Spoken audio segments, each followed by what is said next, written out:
एक बार की बात है, अकबरपुर नामक गांव में एक राधा नाम की विधवा अपने बेटे रमेश के साथ रहती थी। राधा का पति तभी चल बसा था जब उसका बेटा 1 साल का था। राधा अपना और अपने बेटे की जीविका गांव के पास जंगल में जाकर चुने हुए लकड़ियों को बेचकर चलाती थी। राधा रोजाना जंगल में जाकर लकड़ियां इकट्ठा करके लाती और बाजार में जाकर बेच देती। बेचने के बाद जो पैसा मिलता उसका राशन लेकर आती थी। इस तरह दोनों अपनी जिंदगी जी रहे थे। धीरे धीरे समय बीतता गया। अब रमेश 8 साल का हो गया था। वो अपने घर का ध्यान रखने लगा था। राधा अब उसको साथ में बाजार नहीं ले जाती थी। एक दिन राधा को बाजार से आने में देर हो गई। शायद उस दिन उसने लकड़ियां भी नहीं बेची थी। रमेश को बहुत भूख लगी थी। वो यही सोच रहा था, माँ अभी बाजार से लकड़ियां बेचकर नहीं आई। बहुत देर इंतजार के बाद माँ आई। रमेश ने कहा, माँ जल्दी से खाना बना दो, मुझे बहुत भूख लगी है, मेरे पेट में चूहे कूद रहे हैं। राधा ने कहा, बेटे आज जंगल में ज्यादा लकड़ियां नहीं मिली, जो मिली थी उसको बेचने के बाद मैंने साहूकार के पुराने पैसे चुकता करके आई हूँ। आज कुछ भी खाने को नहीं है। इतना कहकर उसकी माँ रोने लगी। रमेश बड़ा ही समझदार और ईमानदार लड़का था। उसने कहा, रो नहीं माँ, कोई बात नहीं, आज नहीं तो कल खाना खा लेंगे। तुम देखना, एक दिन मैं बहुत बड़ा अफसर बनूंगा, जिसके बाद मैं खूब पैसे कमाऊंगा, हमारा एक बड़ा घर होगा। तब हमें खाना खाने में कभी भी परेशानी नहीं होगी, फिर हम पेट भर खाना खाएंगे। इसके बाद दोनों सो गए। सुबह दोनों उठे तो देखा कि बहुत जोरों से बारिश हो रही है। बारिश रुकने का नाम नहीं ले रही थी। राधा ने कहा, अब मैं लकड़ियां कैसे चुनने जाऊंगी? बारिश की वजह से सूखी लकड़ियां नहीं मिलेगी। सूखी लकड़ियां ही बाजार में बिकती है। रमेश ने कहा, तुम परेशान नहीं हो माँ, हम जंगल के दूसरे छोर तक लकड़ियां चुनने जाएंगे। बारिश दिन भर हुई, रात में बारिश थोड़ी रुकी। रमेश ने कहा, चलो माँ लकड़ियां चुनने चलते हैं। राधा ने कहा, नहीं बेटे, रात को जंगल में लकड़ियां चुनने नहीं जाएंगे, जंगल की दूसरी तरफ शेर रहता है, इस तरफ सभी लकड़ियां गीली मिलेगी। रमेश ने कहा, माँ अभी तुम लकड़ियां चुनने चलोगी तो कल सुबह बेच सकोगी, तभी जल्दी से हमें खाना मिलेगा। रमेश की बात सुनकर राधा अपने बेटे के साथ रात में ही जंगल में लकड़ियां चुनने चली गई। सूखी लकड़ियों की तलाश में दोनों जंगल में काफी अंदर तक चले गए। राधा इधर उधर घूमकर देख रही थी, तभी अचानक रमेश गायब हो जाता है। फिर राधा अपने बेटे को अपने पास न पाकर बेटे रमेश चिल्लाने लगती है और बुलाती है। रमेश थोड़ी देर बाद सामने से चलकर आता है। माँ कहती है, कहाँ चले गए थे बेटे? रमेश कहता है, माँ जंगल के शेर को बहुत चोट लगी हुई है, ये बूढ़ा भी हो गया है।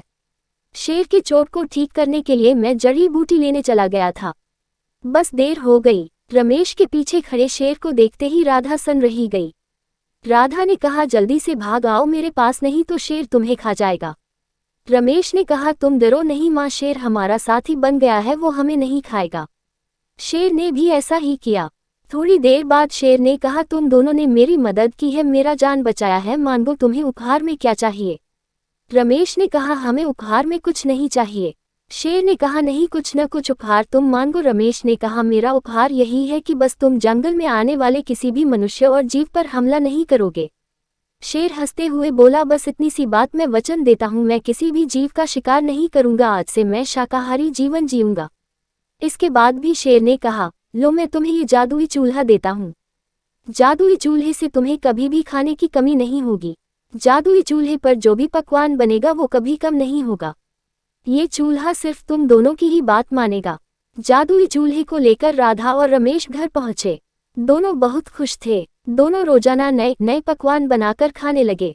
राधा ने जंगल में लकड़ियां चुनने का काम छोड़ दिया था। धीरे धीरे समय गुजरता गया और रमेश काफी बड़ा हो गया। राधा थोड़ी बूढ़ी हो गई थी। रमेश को घर बैठे खाना मिल जाता था, इसीलिए उसने अभी तक कोई काम धंधा का भी नहीं सोचा था। वो बिल्कुल निष्क्रिय हो गया था।